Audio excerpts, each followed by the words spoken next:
Isang umuusbong na polusyon na una nang natagpuan sa dagat, lawa at hangin, maging sa mga bituka ng isda. Base sa isinagawang pag-aaral ni Dr. Hernando Bacosa ng Mindanao State University Iligan Institute of Technology at ng mga estudyante nito, nakita nila na may microplastic na rin pala sa alikabok. Pinag-aralan namin kung may microplastic ba sa ating alikabok ng ating mga kalsada.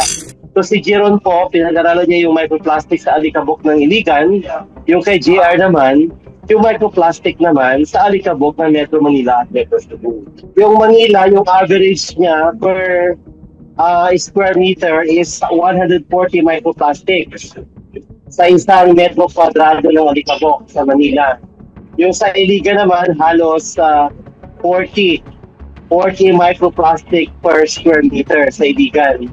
Sa Metro Manila, ang mga sample ng alikabok ay kinuha sa Quezon City, Pasay, Taguig at Maynila, habang sa Metro Cebu naman ay sa Pierre at sa Apas sa Cebu City. May mga lugar na nakitaan ng mataas na bilang ng microplastic sa nakuhang sample ng alikabok. Now sa 8 po na mga sampling stations, kung uunahin po muna natin ang Metro Manila, ang pinakamarami po namin nakuha ng mga microplastics po sa kalsada po. Ito po yung mga plastic, mga maliliit po na mga plastic po na nakikita sa gilid ng mga kalsada. Kung sa isang square meter po, ang number of particles po na makukuha po, makikita po natin sa Taguig is nasa 272 na microplastics po. Sunod po dito is yung Manila na nasa 123 particles po per square meter. Now sa Cebu naman po, ang pinakamarami pong nakita po namin is sa may Apas, sa may Cebu City, which is 140 microplastics per square meter. Sinusundan po ito dun sa SRP sa Cebu City pa rin po na 103 na microplastics per square meter. Sa mga plastics po natin, ang marami pong nakita po namin is ito po mga polypropylene, mga polyvinyl chloride, meron din pong nakuha mga polymethyl acrylate.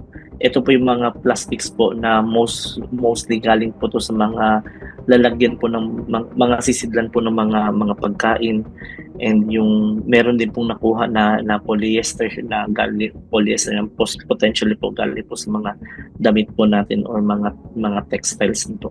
Sa amin sa Iligan City po, yung ginagawa namin, may 3 sampling station po kami.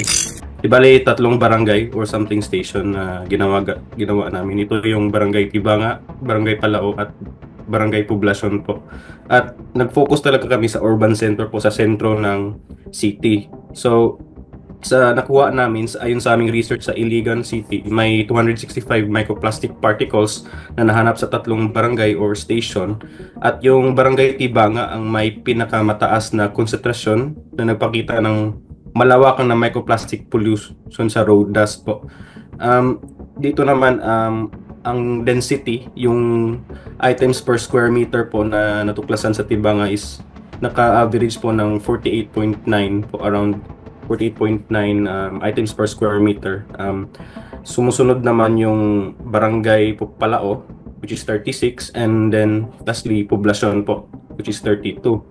So bukod pa dito, hinahanap namin yung color ng microplastic, yung shape, yung sizes niya at yung polymer type po.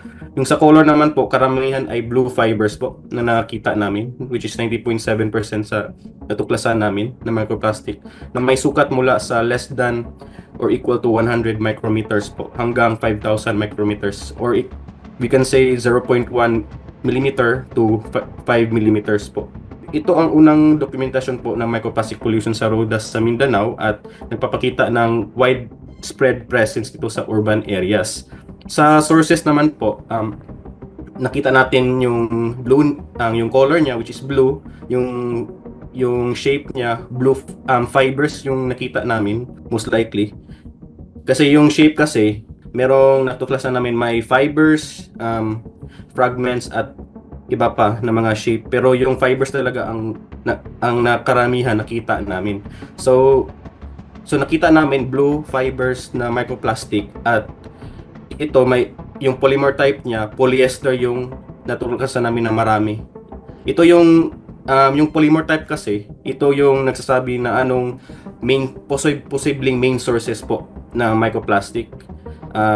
Kasi yung karamihan na natuklasan namin, which is polyester po, na nagmula sa synthetic textiles. Kasi sa damit natin, yan yung karamihan na natuklasan namin sa study nito.